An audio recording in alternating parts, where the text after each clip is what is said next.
Welcome to my video lecture. तो बच्चों, हम लोग पढ़ रहे थे क्रॉप प्रोडक्शन एंड मैनेजमेंट में एग्रीकल्चर प्रैक्टिसेस, जिसमें कि बच्चों मैंने आप लोग को बताया था कि फार्मर जो है वो किसी भी क्रॉप को कल्टीवेट करने के लिए डिफरेंट तरह के एक्टिविटी या टास्क परफॉर्म करता है, जिसमें कि हम लोग पहला जो एक्टिविटी है प्रिपरेशन ऑफ सॉइल उसको डिस्कस कर चुके हैं। बच्चों, सॉइल को प्रिपेयर करने के बाद फार्मर जो है वो सीड को बोता है और इस प्रोसेस को हम लोग कहते हैं शोइंग।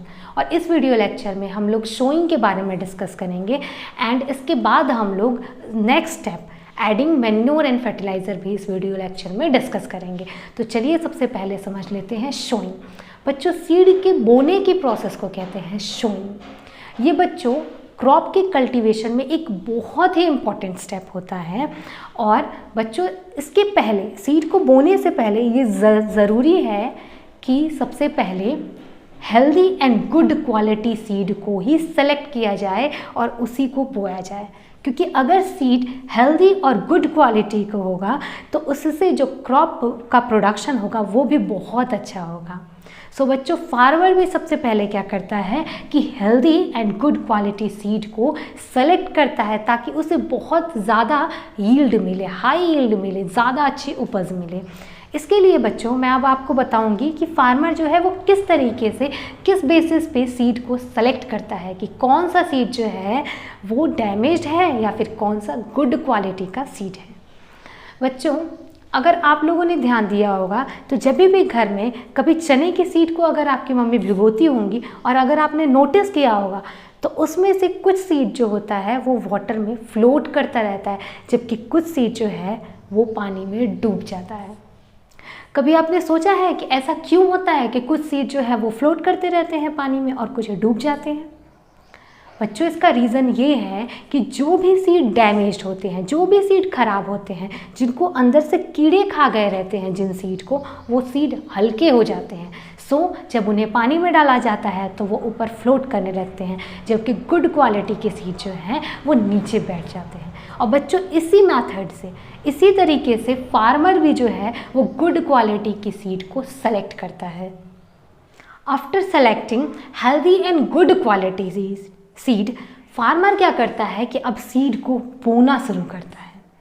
पर बच्चों देखो, अगर थोड़ी सी जगह में सीड को लगाना होगा तो वो इजी प्रोसेस है, हाथ से भी लगाया जा सकता है। बट फार्मर को क्योंकि बहुत ही लार्ज एरिया में सीड को बोना है, सो इस चीज़ के लिए भी फार्मर जो है वो टूल का यूज़ करता है। तो बच्चों, यहाँ पे हम लोग दो तरह के टूल्स को डिस्कस करेंगे। First is traditional tool and second is seed drill. सबसे पहले बात कर लेते हैं ट्रेडिशनल टूल की। ट्रेडिशनल टूल बच्चों, जैसे कि नेम से क्लियर है कि इसको जो है वो पहले के लोग यूज़ करते थे। पहले जो है, पहले के टाइम पे सीड को बोने के लिए इस टूल का यूज़ किया जाता था। इस टूल के जब बच्चों आप लोग देखोगे तो ये फनल शेप का होता है और इस फनल में सीड को भर दिया जाता है और इस फनल के नीचे एक लॉन्ग पाइप की तरह स्ट्रक्चर होता है और इस पाइप का जो एंड होता है वो शार्प और पॉइंटेड होता है, जहाँ से कि सीड जो है वो एक एक करके निकलता है। और बच्चों, जो इसका शार्प और पॉइंटेड एंड होता है वो सॉइल के अंदर जाकर के सीड को प्लेस कर देता है।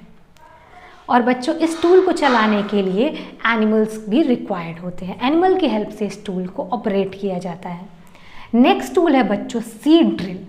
बच्चों, जैसा कि मैंने बताया कि जो ट्रेडिशनल टूल है वो पहले यूज़ किया जाता था, बट अब इस टाइम पे आजकल सीड ड्रिल का यूज़ किया जा रहा है। सीड ड्रिल जो है बच्चों, जैसा कि आप इस फिगर में देख सकते हो कि इसको ट्रैक्टर की हेल्प से ऑपरेट किया जाता है और ये जो है सीड को यूनिफॉर्म डिस्टेंस पे और इक्वल डेप्थ पे प्लेस करता है। और साथ में बच्चों, सीड ड्रिल क्या करता है कि सीड को इक्वल और यूनिफॉर्म डिस्टेंस में प्लेस करने के साथ साथ सीड को कवर भी करता चलता है। सॉइल से सीड को ढकता भी जाता है ताकि कोई बर्ड जो है वो सीड को खा ना जाए। और बच्चों, मैं आपको बता दूं कि जो सीड ड्रिल मेथड टूल का जब आप यूज़ करोगे तो इसके दो फ़ायदे हैं। एक तो समय भी बहुत ज़्यादा कम लगता है और साथ में लेबर भी बहुत ज़्यादा कम लगता है। वन मोर इम्पॉर्टेंट थिंग बच्चों, कि सीड को यूनिफॉर्म डिस्टेंस पे बोना बहुत ज़्यादा इम्पॉर्टेंट है, बिकॉज अगर सीड बहुत पास हो जाएंगे, बहुत पास बो दिया जाएगा तो उससे जो प्लांट बनेंगे वो बहुत ज़्यादा पास हो जाएंगे, जिससे ओवर क्राउडिंग क्रिएट हो जाएगी। और ओवर क्राउडिंग के वजह से बच्चों सारे प्लांट को प्रॉपर अमाउंट में सनलाइट, वाटर एंड न्यूट्रिएंट्स नहीं मिल पाएगा, जिसकी वजह से क्या होगा कि प्लांट की ग्रोथ अच्छे से नहीं होगी।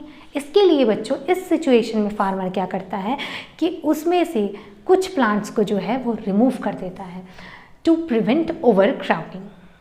आफ्टर शोइंग बच्चों फार्मर क्या करता है कि सॉइल में मैन्योर एंड फर्टिलाइज़र को ऐड करता है।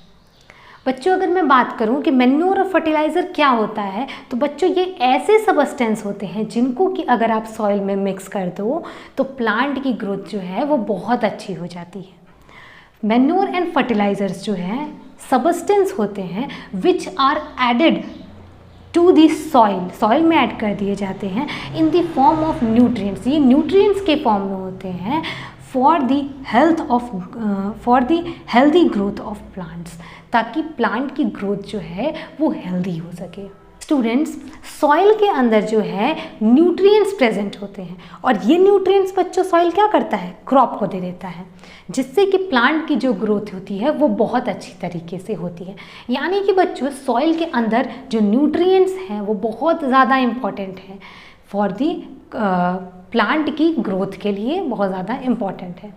बच्चों कई बार क्या होता है जब फार्मर एक ही फील्ड पे बार बार सेम तरह की क्रॉप को कल्टीवेट करता है, यानी कि कुछ समय के लिए भी, थोड़े समय के लिए भी वो फील्ड को अनकल्टिवेटेड नहीं छोड़ रहा है, एक के बाद एक जो है वो बार कॉन्टिन्यूअसली क्रॉप को कल्टीवेट जब करता है, तो ऐसा करने की वजह से क्या होता है कि वहाँ की जो सॉइल होती है उन सॉइल में न्यूट्रिएंट्स की कमी हो जाती है, यानी कि सॉइल कैसा हो जाता है, पुअर इन न्यूट्रिएंट्स।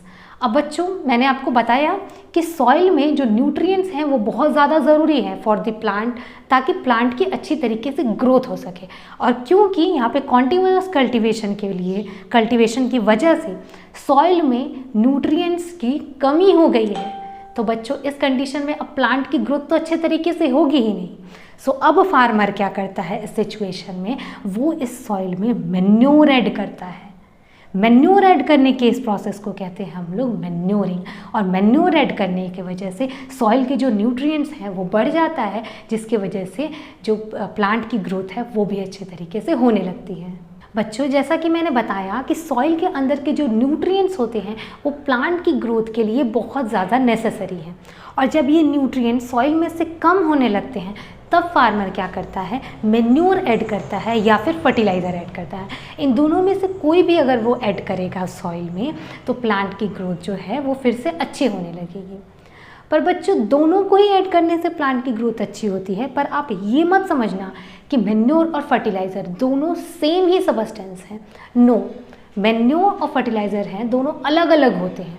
मैन्योर जो होता है वो एक नेचुरल सबस्टेंस है, ऑर्गेनिक सबस्टेंस है, जिसको कि प्लांट और एनिमल के वेस्ट के डीकम्पोजिशन से बनाया जाता है। जबकि बच्चों जो फर्टिलाइज़र होता है वो एक केमिकल सबस्टेंस होता है, जिसको कि मैन फैक्ट्रीज़ में प्रिपेयर करता है।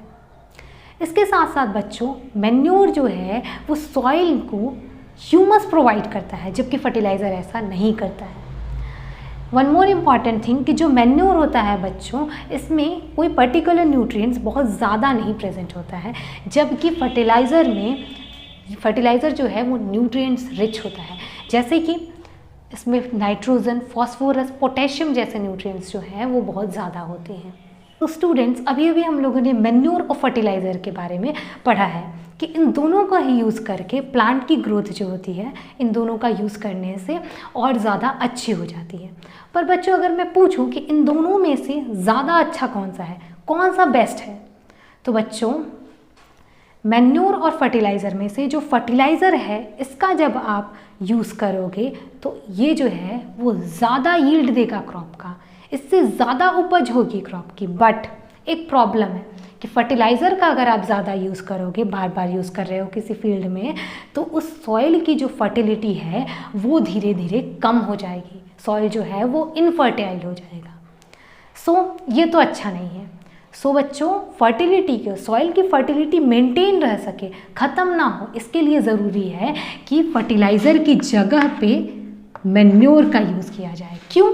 क्योंकि बच्चों मैन्योर जो है सॉइल की फर्टिलिटी को मेंटेन रखता है और साथ में ये वाटर होल्डिंग कैपेसिटी को इंक्रीज़ करता है। इसके अलावा सॉइल को पोरस बनाता है।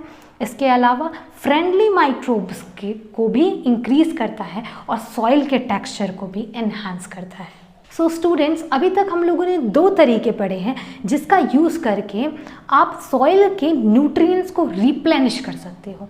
पहला, सॉइल में मैन्योर ऐड करके, दूसरा सॉइल में फर्टिलाइज़र ऐड करके। और बच्चों, इन दोनों तरीके के अलावा भी एक और तरीका होता है जिससे कि सॉइल के न्यूट्रिएंट्स को रिप्लेनिश किया जा सकता है, और वो तरीका है क्रॉप रोटेशन।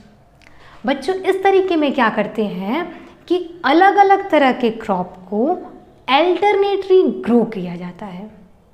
जैसा कि नॉर्थ इंडिया के लोग करते हैं, वो एक सीज़न में क्या करेंगे कि लेग्यूम को ग्रो कर देते हैं और दूसरे सीज़न में वीट को ग्रो करते हैं।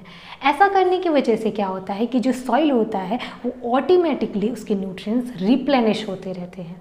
सो बच्चों, ये जो तरीका है वो सबसे बेस्ट तरीका है। सो फार्मर को इसी तरह के तरीके का यूज़ करना चाहिए। अगर बच्चों ये वीडियो आपके लिए हेल्पफुल रहा हो तो प्लीज़ इसे लाइक करें, अपने फ्रेंड्स के साथ शेयर करें एंड चैनल को सब्सक्राइब करें। Thank you.